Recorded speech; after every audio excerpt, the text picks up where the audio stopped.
Well, welcome to this edition of Inkboard Today. My name is Michael Moran, and I'm happy to be your host. And this program spotlights programs and services that are funded in part by the Inkboard and service people in the 9 townships of southern Kane County. And what we do in this program is highlight programs and services that are available to residents in those townships. And so I'm pleased that today we have as our guest Ms. Wanda Thomas, who is Senior Vice President at AID, or the Association for Individual Development.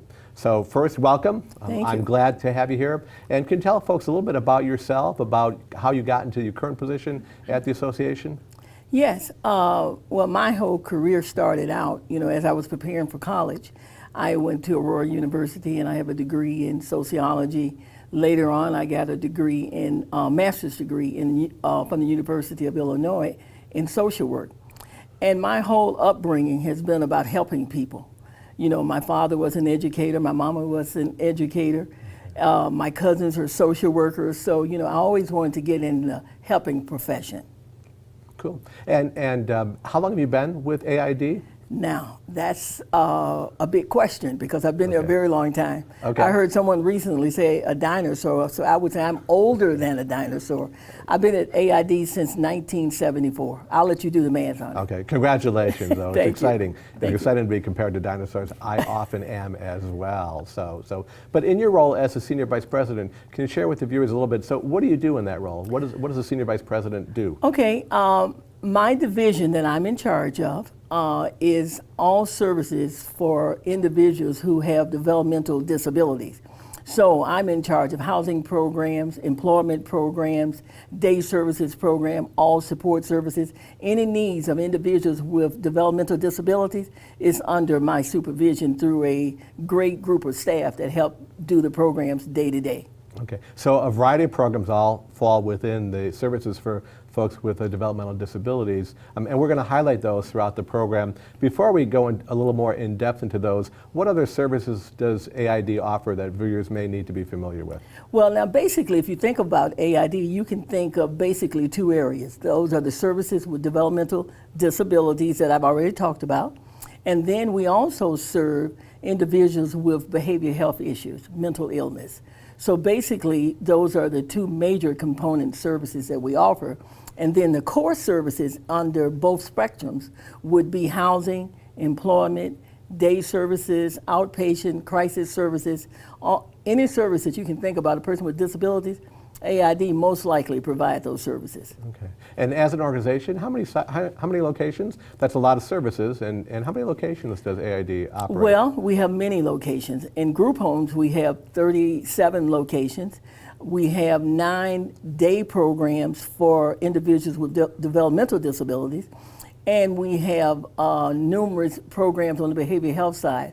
So altogether, AID probably has over 30 different locations in addition to our housing locations. Okay, and we'll talk a little bit more about developmental disability in one second, but one last question for you about AID as an organization. In terms of either current status, recent changes, anything that viewers should know about AID if they're familiar with what you've been doing? Well, probably the biggest change that we have coming right now is that, AID started back in 1961, and we had Hope Wall as our first executive director. Then we moved on to Dewey Thompson, and he was there for 30 years, and now Lynn O'Shea for 20 years. Well, just recently, in the last month, it's announced that Lori Baker, who works for the state, will become the new executive director for AID in January of 2019. So change happening there. Change is happening. But programs and services will continue to operate. You'll continue to serve the same clients. Yes, continue to grow and only get better is what we're looking forward to. And so let's focus now on the services that you supervise, which is the services for individuals with developmental disabilities. So folks may not know what developmental disabilities are. So can you provide the viewer with a quick understanding of what does it mean if we say somebody is an individual with a developmental disability? Well, in most cases, as individuals that we serve, they had this disability prior to being 18. They have a diagnosis such as autism, spina bifida, Down syndrome.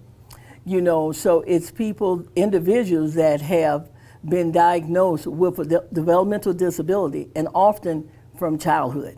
Okay. And in terms of the services that you offer and the staff who provide those services, can you tell us a little bit, what are the career opportunities that somebody would pursue if they wanted to work with you guys? Well, AID has multiple career opportunities, and we have work that we can offer for people with high school degrees, individuals with college degrees, master's degrees, because we are a hands-on organization, so we serve people on a one-on-one basis in most cases.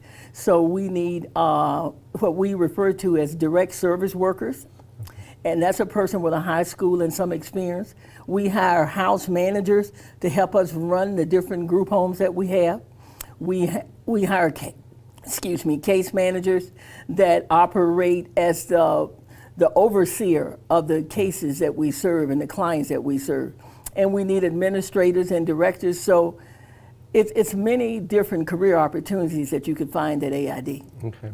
And as you talked a little bit about the nature of developmental disabilities, so it sounds like there are individuals who may have what I call cognitive or intellectual disabilities, Yes. and then other individuals who may have physical disabilities, and probably some individuals who have both sets, both cognitive and physical disabilities. Yes, but on the DD side, most of the people we serve would have some type of cognitive disability. Okay. And so then how long would they be involved with you? I know you said they're diagnosed typically before age 18?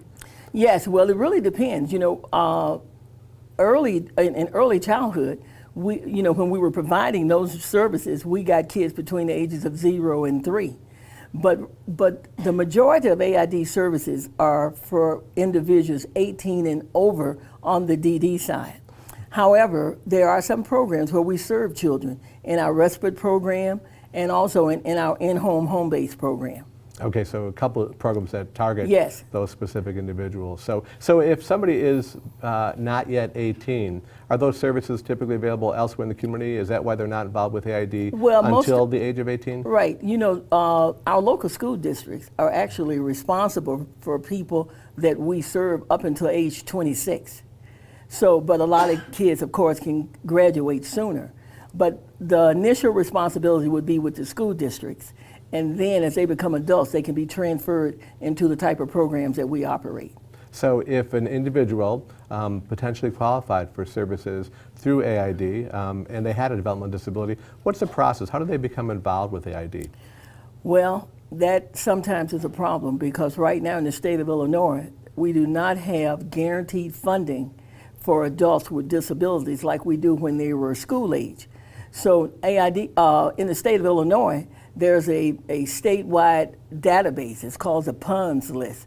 And their names have to be on a list and have to be drawn. It's almost like a lotto system. Every year they go in and they draw out so many names. And if your name is chosen, you might get funding for day and residential services, which are the two main core services that families are looking for. Now, on the behavioral health side, I know we're not talking about that. It's not that process, and if you're Medicaid eligible and a few other categories, you automatically will get those services. Okay. And so you've mentioned a couple different sets of services here, so we're at the point where we're going to take a short break, but when we come back, we're going to follow up on the additional services that are available and also the process by which people can get involved with AID. Okay. So thanks so much for the first part. We will be back shortly. Recovery benefits everyone. I started my own company. I got my dad back. My friends believe in me.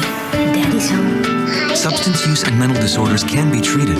It all starts on day one. Join the Voices for Recovery.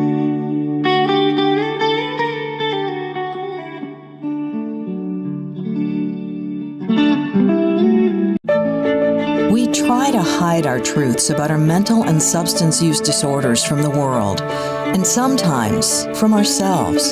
Saying I'm fine is a facade. By facing our problems, recovery begins. And we are empowered to speak our truth. Join the Voices for Recovery. Speak up. Reach out.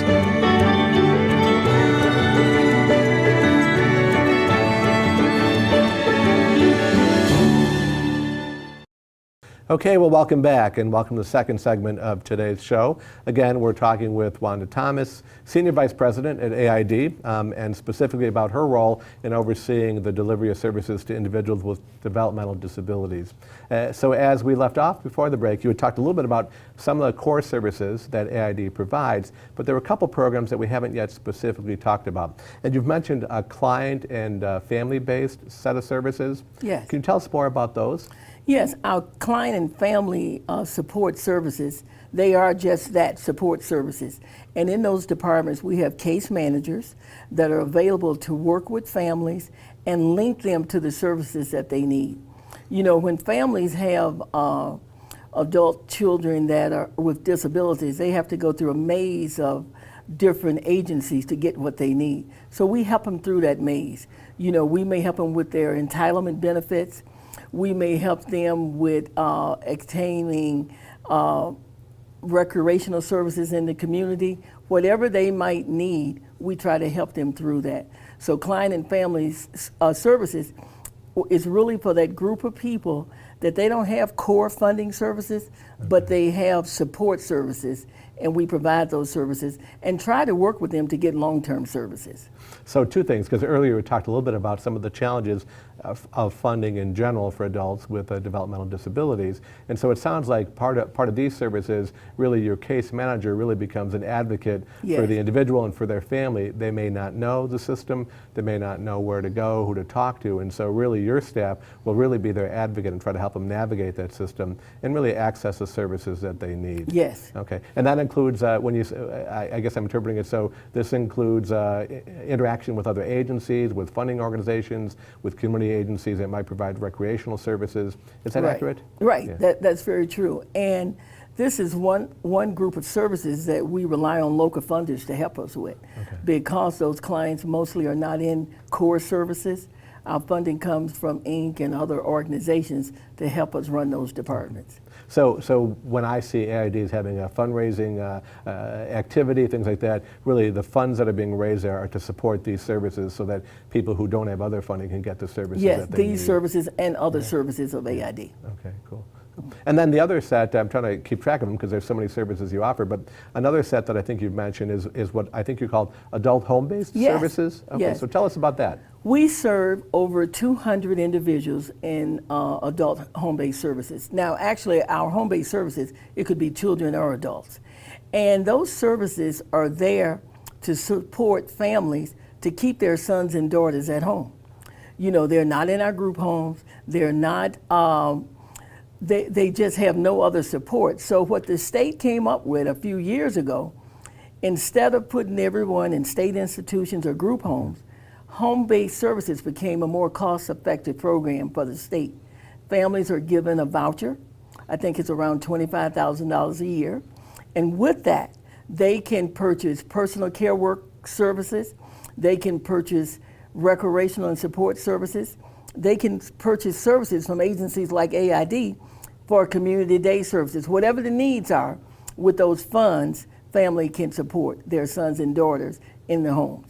So it's consistent with the idea that we don't want to institutionalize people, Yes. so people will do much better by being able to keep them in their home and in their community, but at the same time, in order to do that, there's some supports that are needed, and so your staff are delivering these services, supporting them to stay at home, in their home environment, those kinds of things. Right, and the unique thing about the program is that it's not AID staff that are necessarily the core workers. The families can hire a neighbor, they can actually hire themselves, whatever it takes to keep their sons and daughters at home. So a lot of, I'm sorry, no, a lot of flexibility then. A lot of so with that. flexibility. Okay. And the reason the state loves this program so is that if a person was in a state institution, it costs around $150,000 a year. If they're in a group home like we provide, it costs an average of $50,000. Well, $25,000 a lot less to help families maintain their sons and daughters at home, as long as they can do that. But as parents age, that becomes a harder thing for parents also. Okay.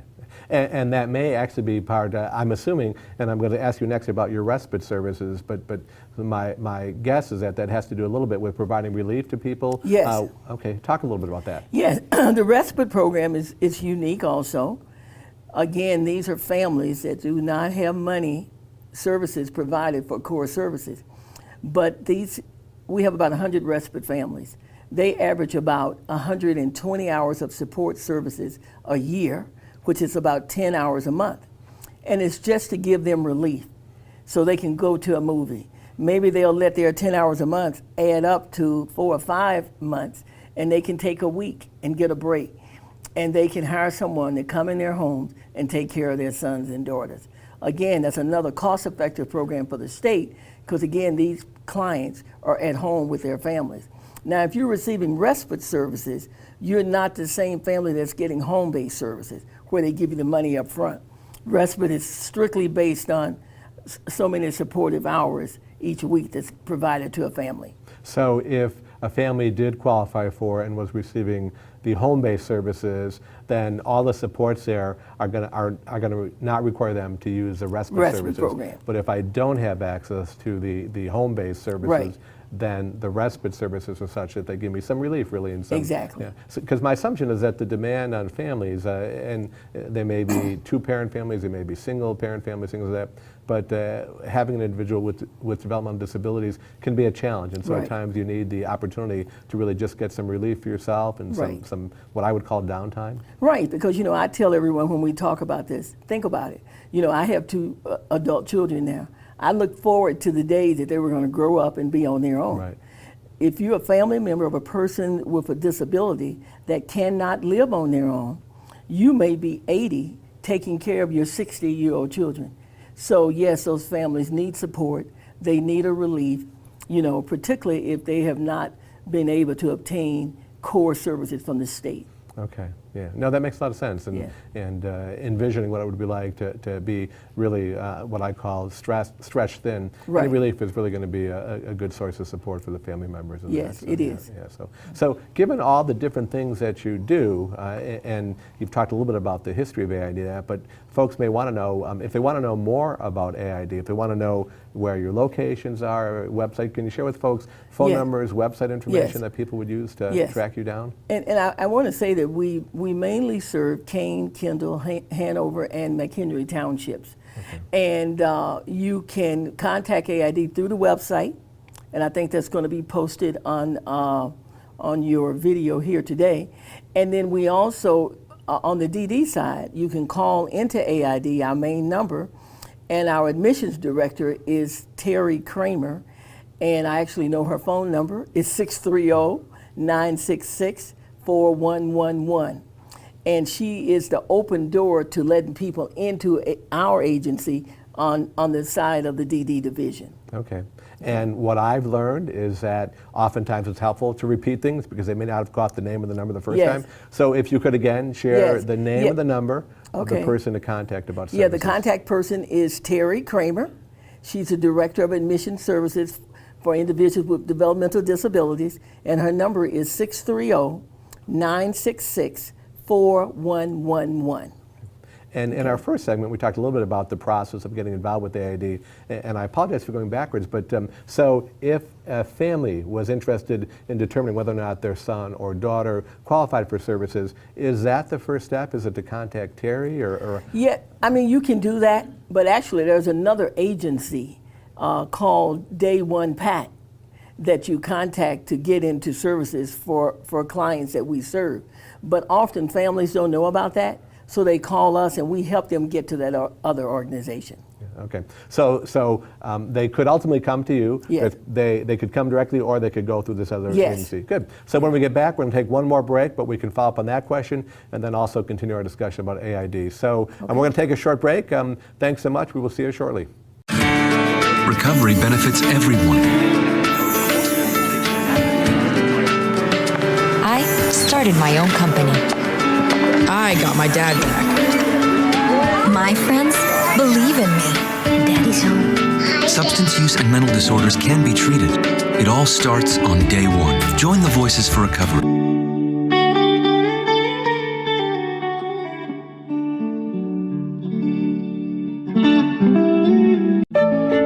We try to hide our truths about our mental and substance use disorders from the world, and sometimes from ourselves. Saying I'm fine is a facade.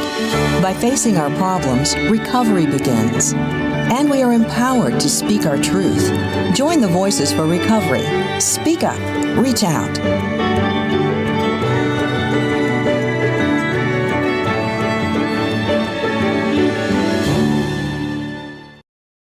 Okay, well, welcome back, and we're entering our third and final segment of today's show. And right before the break, Wanda, you had mentioned that in terms of accessing services, in addition to talking with folks at AID directly, they also could work with another organization called Day One Pact. And so, can you share with folks a little bit more? What do they need to know about Day One Pact? Yes. Well, if you're an individual with developmental disabilities in the state of Illinois, you must go through this service coordination organization. And in our area, the name of it is Day One Pact. I actually used to be on the board of that organization.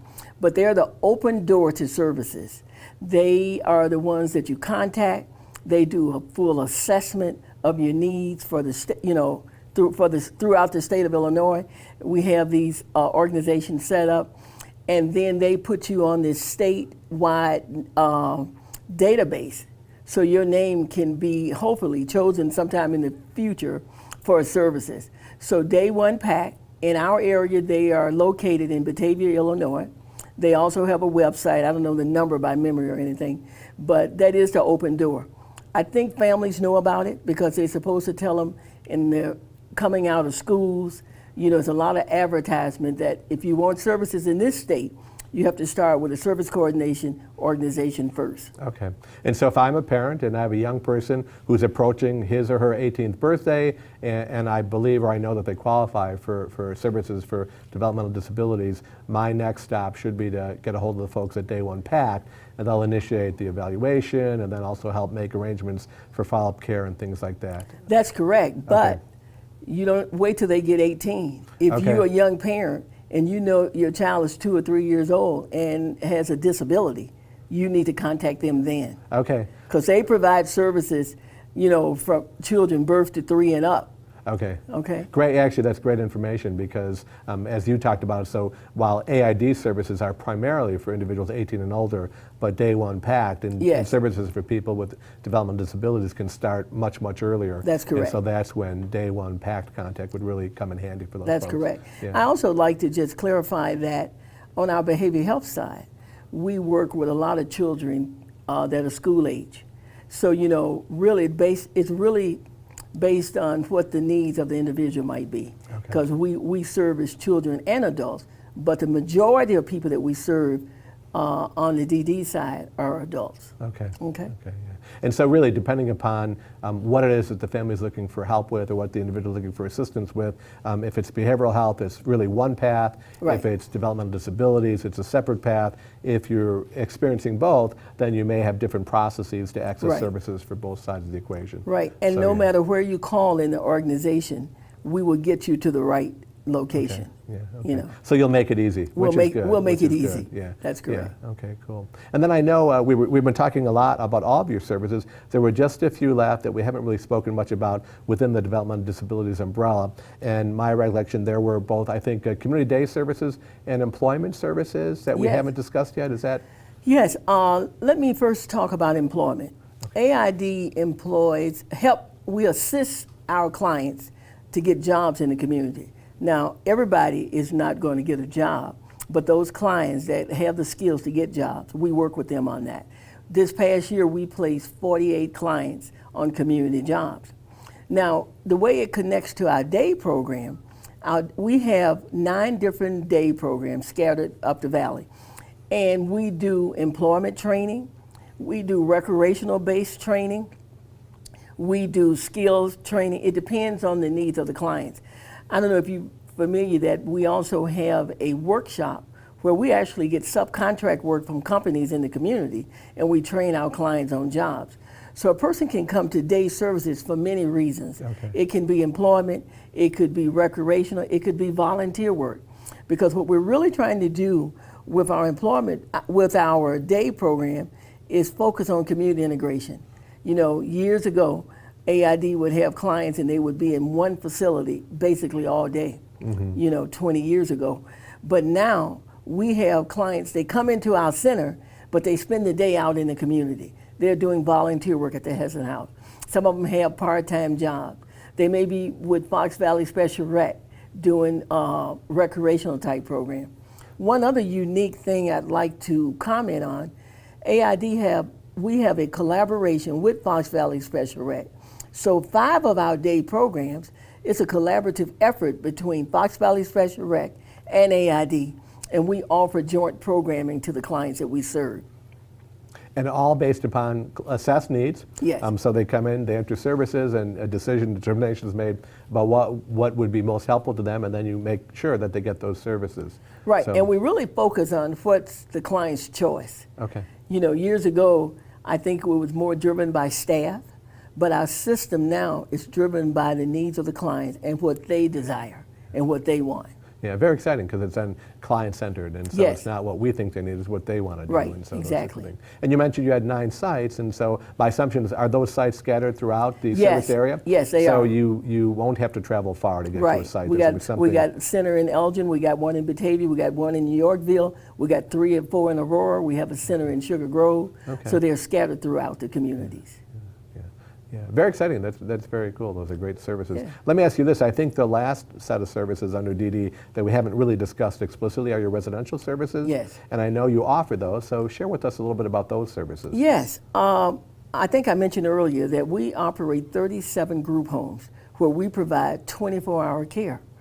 The average group home may have 4 clients and 1 staff. It's a 1-to-4 ratio. Sometimes it may be 5. We have a couple of sites with 8, but we really focus on smaller sites. What we're proud about at AID, that our homes are scattered into neighborhoods, and you can go through neighborhoods, and it would be rare for you to be able to pick out, well, what's the home that AID is operating like a group home? Because we try to fit into the community. Our clients love their independence. They go out in the community, they do things as you and I do, but we support them in group living, and we're working on all the independent skills that they need. So hopefully some of them can move from a group home setting into an apartment setting. You know, we're working with developers now with tax credit properties, so our clients can have more affordable living and live in even smaller setting. You know, 4 is better than 8, but 2 is better than 4, you know, when you think about living together. We also support some clients in that they're not in 24-hour care. We have another group of about 50 clients we serve, and they are living in apartments, and we give them about 15 hours of service a week based on their need. You know, it could be helping with budgeting, helping with shopping. So a residential program is very significant services for our client. It's one of our major core services as we begin to develop more housing. When I think about what's been most rewarding for me in my career at AID is helping aging families secure independence for their sons and daughters when they're gone. You know, I will never forget the one case where both parents are now gone. They passed, a mother recently passed. But 20 years ago, they came and they needed a home for their daughter. And we worked together. Not only did they get a home for their daughter, but for 3 other ladies also. And just the relief to know that when they're gone, and they both are now, that they have secured something for their family member. That's probably been one of the most rewarding experiences for me to help families with that type of transition. That is such a powerful story, and actually just a great story for us to end on, in that we're now out of time. Time goes by fairly quickly. So thank you so much for being my guest today and being on this program. We hope folks will continue to support the good work of AID. And as been mentioned, you can find information on the website. You can also find their phone number on the website. Thank you so much for tuning in. We will see you soon.